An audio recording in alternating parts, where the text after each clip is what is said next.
What is decrim? What does it mean to decriminalise abortion? I'm sure lots of you have heard this word being thrown around in the media. Abortion needs to be decriminalised. There's an injustice going on. Women are being forced to travel from Northern Ireland to have abortions in the UK. So what does decrim actually mean?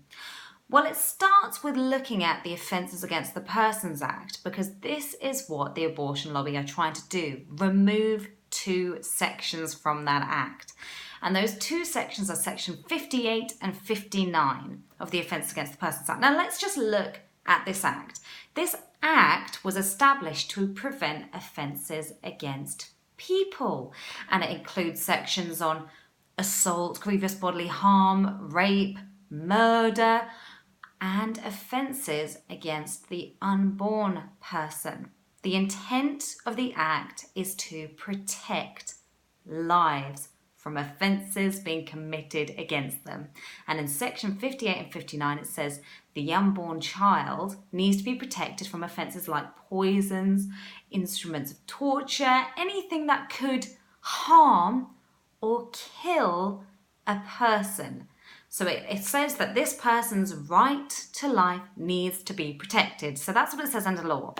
Now, when the 1967 Abortion Act was introduced to England and Wales, it did not get rid of the penalties for breaking the Offences Against the Persons Act.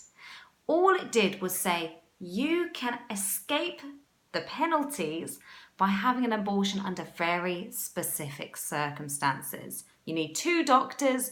The first section is if it's going to severely affect the woman's physical or mental health or affect the health of her existing children, if the child's going to be disabled, if the all the way up to birth, if the mother's life's in danger, all the way up to birth. So they were the exemptions to the Offences Against the Persons Act. However, this didn't affect Northern Ireland, because in Northern Ireland, abortion is a devolved issue. They get to decide their own laws. The same for Scotland, they get to decide their own laws. It's established that this is a devolved issue. Now, what's going on in our government is the abortion lobby don't like that. They don't like the fact that this is a devolved issue.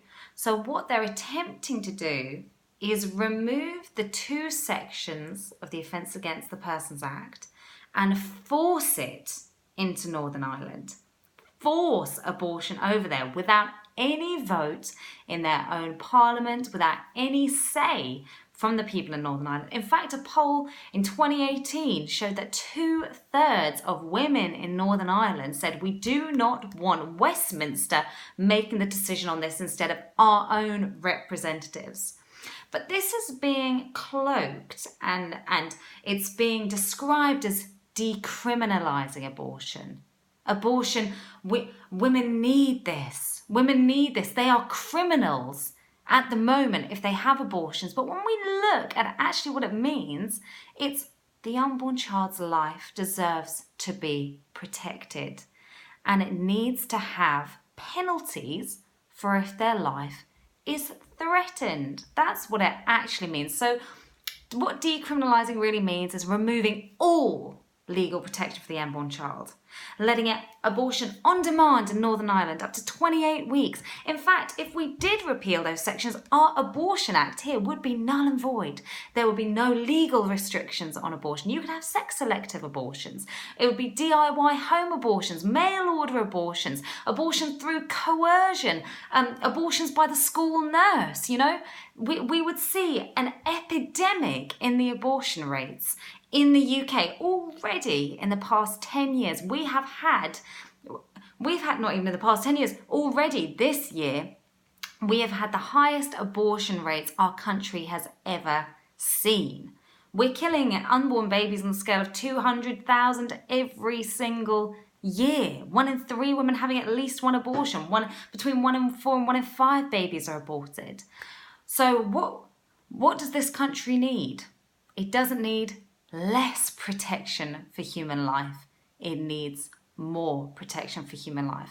And if we are truly for human rights, what is the first right that you would want to get? Think on that. What is the first right that you would want to get? the right to life.